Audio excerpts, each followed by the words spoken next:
Hi, and welcome to this beginner's guide to playing Japanese Tales games.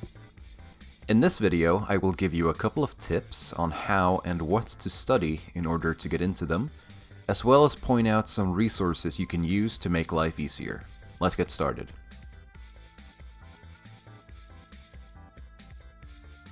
Number 1. Learn how to read Kana. I'm sure at least a few of you just went... But honestly, learning this will make your experience so much easier in the long run. You can, technically, get by without it, but I really don't recommend it for a handful of reasons. Biggest one being that so much of the information you'll need to parse on a moment-to-moment basis is written in Kana, and making that step easier for yourself is going to help a lot. For the uninitiated, Kana refers to the two alphabets that Japanese uses alongside kanji. They are hiragana on the left here, and katakana on the right. Hiragana is used alongside kanji to write actual Japanese. There's an example again on the right. Katakana, on the other hand, is commonly used for spelling international words, representing onomatopoeia, and a handful of other things. While learning both of these is going to help, if you only have time or indeed only want to learn one, then make sure it's katakana. The reason for this is that the vast majority of items and locations in these games will be either entirely or partly written with katakana. If you look next to the art name here, you can also see that katakana is commonly used to spell out how the art is read as well. There are some exceptions to this, most commonly the Radiant Mythology games that don't have these alternate spellings at all, and the PS3 version of Vesperia, which displays art names in hiragana instead. If you can read Kana, navigating these menus and accurately picking what you want will be so much easier, and it's not as big of a hassle to learn as you might think. There are 46 characters in hiragana and 48 in katakana, which sounds like a lot, because it is. However, a lot of them are variations of each other, as you can see here. This cuts down the amount by about 25 for each, since you don't need to memorize these symbols as a whole, just the base versions and then add the diacritics, as they're so beautifully named. I personally found it easier to learn katakana, as the symbols have very distinct shapes and sharp corners that make them stand out, whereas hiragana has a tendency to use very similar shapes for some of the symbols. In fairness, katakana does this as well in places, but not nearly as frequently as hiragana. It's going to take time to get this down, as any form of study tends to do. You're learning two entirely new sets of symbols, or just one if you only want katakana, with the goal of being able to read them without too much hesitation. The good part about this though is that Kana is the first step of basically every Japanese course, so there are tons and tons of apps, websites, YouTube videos, and God knows what else that you can use to learn this stuff completely for free. Even Duolingo will get you there, and teach you a couple of words and stuff as well, but if you're only interested in learning Kana, then there are better options out there. Just don't tell the owl I said that. Number 2. Memorize some kanji, or, oh god, oh fuck, it's time to learn some more Japanese. This shouldn't take nearly as long as learning Kana. We're gonna be working more with pattern recognition here. As in, you don't actually need to know exactly what these kanji read as, you just need to be able to identify them and know what they represent. The most important ones will be those that are basically universal across every game, namely the elemental stuff like fire and water, physical attributes like slash and strike, stats like physical attack and physical defense, and finally status ailments like paralysis and poison. Whew, that's a lot to take in, isn't it?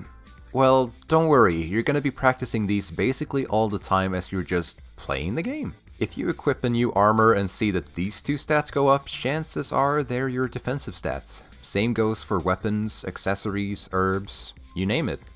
Observe, experiment, observe again, take notes. While you're at it, look at the art names in both their writings and try to piece together which symbol makes what sound. If you know that this one sounds like Rai and this one sounds like Ga, finding Raijinga should be easy since we know there are 3 syllables and we know what the first and last one should be. Oh, hey, there it is. Number 3. Google Translate, despite its flaws, is your friend. No, seriously, use the Google Translate app specifically. Being able to point your phone at the screen and have it translate the text in real time is so helpful for double checking item descriptions, status ailments, attributes, you name it. Feel free to use it when trying to find your way to the next story event as well. A lot of the games give you navigation skits at certain points that are there to tell you where to go, and with the app you'll be able to make use of them. Just don't expect it to magically translate everything in an easy to understand way. There will be hiccups along the way, but it's trying its best. View Google Translate as this pocket wizard that you can pull out when you need some help. This little guy has all the knowledge in the world, but with 25% accuracy at best. Still, better than nothing. It also comes in handy for... Number 4. Wikis. There are a handful of amazing wikis out there that detail basically anything and everything you could ever want to know about a certain game. The kicker... they look like this. Until... Google Translate to the rescue once more. Sure, there are some inconsistencies here and there, but overall I'd say it's an improvement over that. And that, as always with wikis, it helps to know what you want to look up before you go searching, much like it helps to put on a parachute before jumping out of a plane. Google Translate is also going to translate everything, for better or worse. So it's often a good idea to find the Japanese entry for something first, since you can double check spellings and stuff in-game before you hit that translate button and turn Bakujin Kyosatsu into Beef Power Rocket Launcher or something and complicate things for yourself. Good practice would be to read up on the stats, both to familiarize yourself with the kanji and to get an idea of what the stats actually do. If you check the description, you'll find links to a handful of wiki pages for a couple of games. You'll also find links to... Number 5. Guides. Fucking hell, you're scraping the bottom of the barrel here, aren't you, Vic? I mean... yeah. But also shut up. Walkthroughs can be the difference between you progressing through and falling in love with a game, or throwing it in the trash because you got stuck. There's no shame whatsoever in using a walkthrough for a game that's in a language you don't speak, so use the tools you have available and make the most of them, because some of these are fantastic. The Tales of Hearts one I have linked in the description is amazing because it tells you, in detail, where to go every step of the way and even includes summaries of story events so you're always caught up on what's happening, what's at stake, and so on. You should also make use of guides written about certain aspects of gameplay like combat, crafting, and cooking, since even the most fundamental and basic information you need in order to enjoy a game could be troublesome if you can't read it. Do yourself a favor and read up on some of these. I'll also link a great series of videos that goes through the battle system of Tales of Rebirth. I recommend giving that one a watch if you're interested in playing it. Finally, number 6. Actually play the games. You can sit there and prepare bookmarks to wiki pages and study Kana all you want, but by far the easiest way to get comfortable with these games is to actually play them. At some point, you just have to jump in. Who cares if you don't feel ready or if you can't read everything yet? Put what little you have learned to the test and just navigate some menus, try to identify arts, stats, mess around with the settings, just do something. Set goals for yourself and see them through. I guarantee the first time you're able to read something fluently, you're gonna feel pretty good about yourself. Until then, it's perfectly fine to go in without much of a clue because, well, you'll learn as you go. This is not a test you have to study for.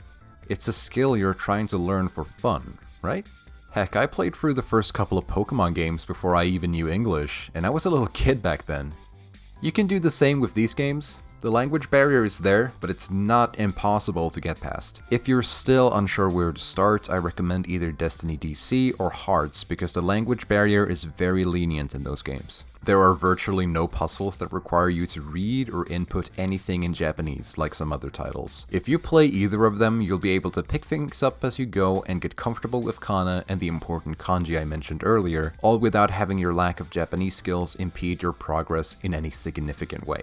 And that's basically it. Those were all the tips I could think of. I didn't want to go too deep and discuss game-specific mechanics or anything, since that kind of stuff deserves dedicated videos. I just wanted to share some of the stuff I personally did in order to become better prepared to tackle these games. I know especially the Japanese studies might be scary for some people, but trust me, it's nowhere near as hard as you think it's going to be. You're just learning how to read symbols. There's no grammar or anything to worry about. You really won't need grammar and stuff in order to play these games, and for the rare cases where you might, you have Google Translate, the Wikis, the walkthroughs, and of course, other Tales players, lest we forget. We should all be helping each other understand and appreciate these games, and I guess this is my contribution. Hopefully, by following these tips, you'll be able to play Japanese Tales games without too many issues. So, what are you waiting for?